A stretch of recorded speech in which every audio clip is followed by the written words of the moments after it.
So I want to welcome all of you to the Ronald Filler Institute for Financial Services Law here at New York Law School. I happen to be Ronald Filler, and I started here teaching in 2008, and we started a program or a center called Center for Financial Services Law, and I taught a lot of courses relating to that industry here at the law school. And a couple of years ago, the law school honored me, and I'm very deeply honored that they renamed that everything in my name. And so what the Institute tries to do is hold a lot of these types of programs once or twice a year, a CLE program, which we have, as well as a speaker forum. And if any of you have any suggestions or for topics, whether it be or speakers that we should be invited, Professor Meyer is here. He's doing most of the legwork and helping me, or myself. We're on the, I'm R. Filler at NYLS.edu. He's H. Myers at NYLS.edu. Please let us know. Before we start our first panel, we have a very special guest here in the audience. I have known this individual for over 45 years, and I've had the honor and distinction of knowing him, working with him. He, in my opinion, and those of many others, is the father of our industry. Now, he was not here in 1848 when the Board of Trade first opened its doors, but through his guidance and leadership in various senior positions at the Chicago Mercantile Exchange, this individual has done so much for our industry. Give you a few examples, and I'm going to invite him up a little bit later in a few minutes to give a brief talk. In 1972-ish, pursuant to his leadership at the Merc, they created the International Monetary Market, or IMM division, which at that time was the first of what we now know as financial futures. And the IMM of that period started futures on, I don't remember how many, but large number of futures contracts involving foreign currencies, foreign exchange, comparing the exchange rates of the various currencies to the US dollar. At that time, the industry was primarily an agricultural market. Corn, soybean, wheat, soybean meal, et cetera, dominated the futures markets at that time. They still play a very important role, but financial futures is really the heart of our derivatives industry as we speak. A couple years later, he and others, but mostly he, was very instrumental in getting Congress to enact something called the Commodity Futures Trading Commission Act of 1974, which, as we all know, was a major overhaul of the Commodity Exchange Act and led to the formation or establishment of the CFTC as the main regulator in our industry. A few years later, again under his leadership at the Merc, the CME offered for the first time a futures contract on the S&P 500 stock index contract. It wasn't the first stock index contract, but obviously over the years, futures and options on the futures of the 500 S&P stock index obviously has dominated that part of the industry. A few years later, this individual, along with 3 or 4 other industry leaders, got Congress in 1982 to amend the Commodity Exchange Act and add Title III, Roman numeral 3, to the Commodity Exchange Act. And as you all know, as a result of Title III, another organization was born, the National Futures Association. And as we all know, the NFA has played a very important key role and just celebrated its 40th anniversary last year in regulating this industry. So I'm going to ask this individual to come up, and I ask all of you to please welcome to New York Law School, Leo Melamed. Leo.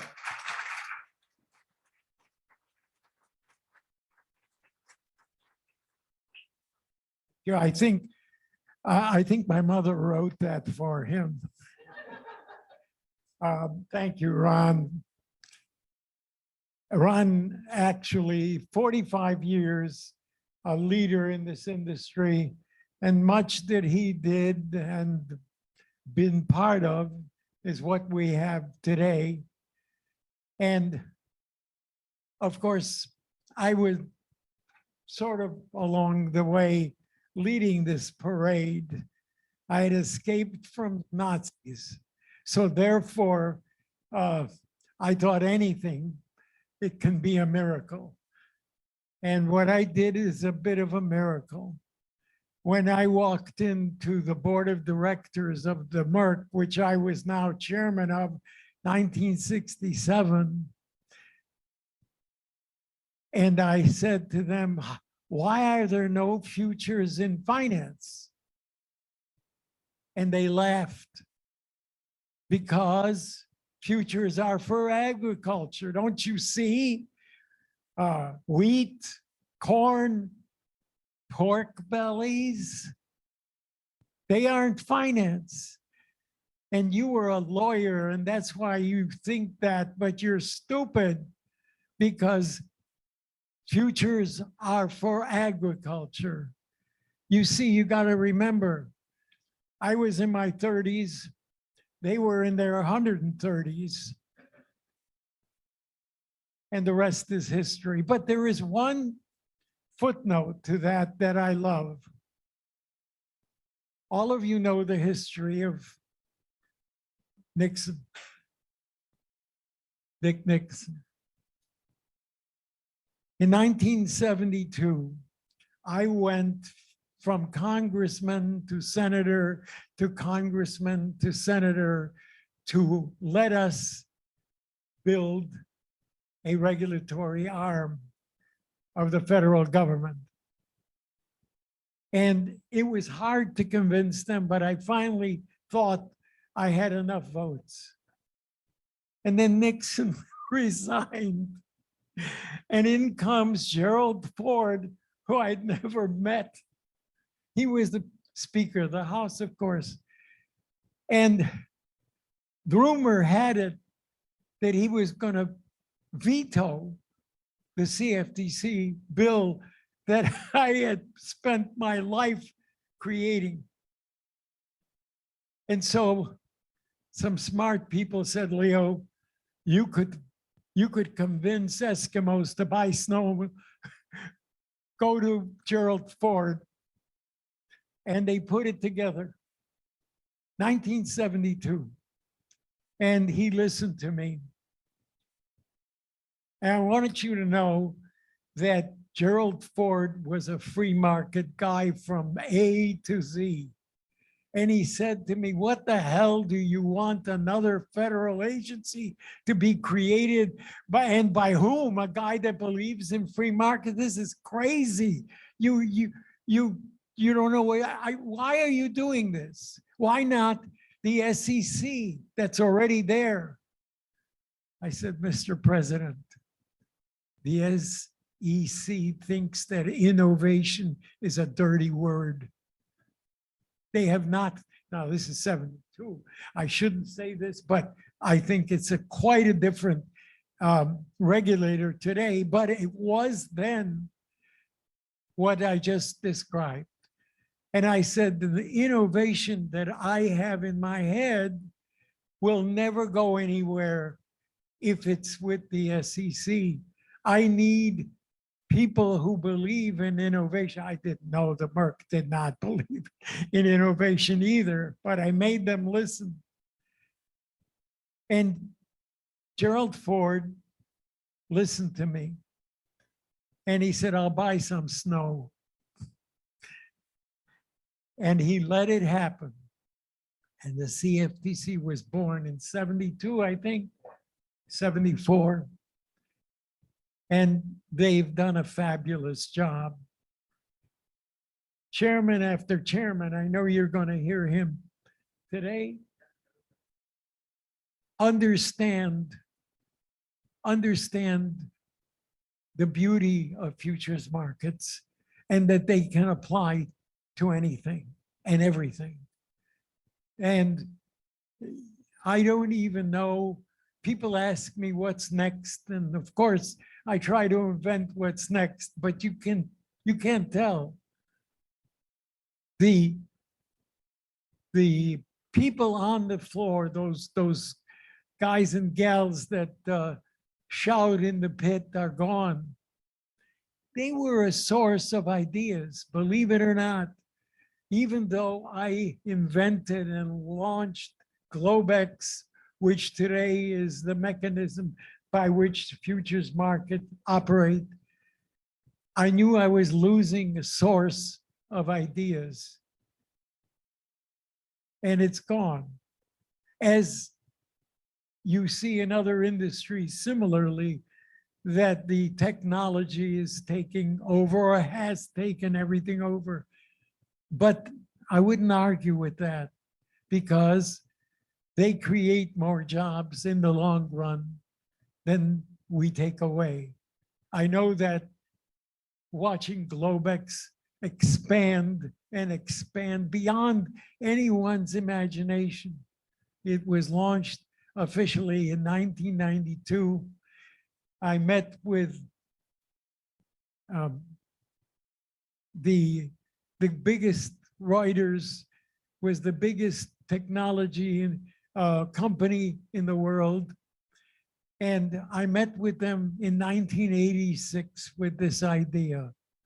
Could they build, Ron, an electronic transaction system? And some of them laughed because they said, you mean you think you could convince those hard-boiled, open outcry traders to ever use technology? I lied and said yes. I lied because I became the #1 target by the broker community in the world.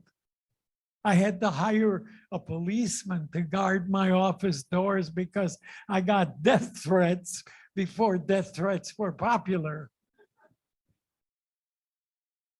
And so I do believe in technology, and I believe in financial futures, but I will leave you with this one thought. I realize that maybe you want to open some questions. I don't care, but I do want to tell you this. Without Milton Friedman, whom I met in 1970, there would be no futures. When I said to him, I want to tell you an idea, and I don't want you to laugh, because my board of directors laughed. And he said, I don't laugh at much. And I said to him, I want to create a currency market in futures. In other words, finance in futures. He said, what a marvelous idea. I said, wait, what did you say? He said, you heard me. It's a marvelous idea. I said, no, you can't. You got to put it in writing. I was a brazen kid. Oh, he said, you want a feasibility study on why futures and finance could work together? I said, exactly. I wasn't sure what a what a feasibility study is. I said, yes. He said, you know, I'm a capitalist. I said, how much? He said, how about $5,000? I said, done. He wrote that paper. And with it, I went around the world. Don't believe me. Believe Milton Friedman. You can't not believe Milton Friedman. I went to George Shultz, who was then Secretary of the Treasury, and I handed him the plan I had, and he looked up at me and he said, Sonny boy, he recently passed away. He said, Sonny boy, if it's good enough for Milton, it's good enough for me. Thank you very much.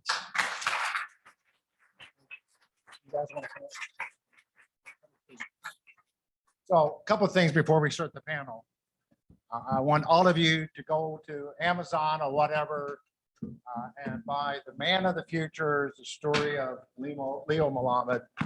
And before we introduce the panel, Leo left out one important story. It's all about relationships and so forth. At the time, his daughter Adele was at DePaul University Law School in Chicago, and I was teaching at Chicago Kent Law School. And Adele took my course. We called it Commodities Law or Futures Law back then. And one night, Leo shows up at class. And I was a young attorney, new to the industry. And I spent the next 2 hours one-on-one with this giant. And that has always left an impression on me that the industry that we are in and we love and so forth is just open and helpful to young people as well as everyone else.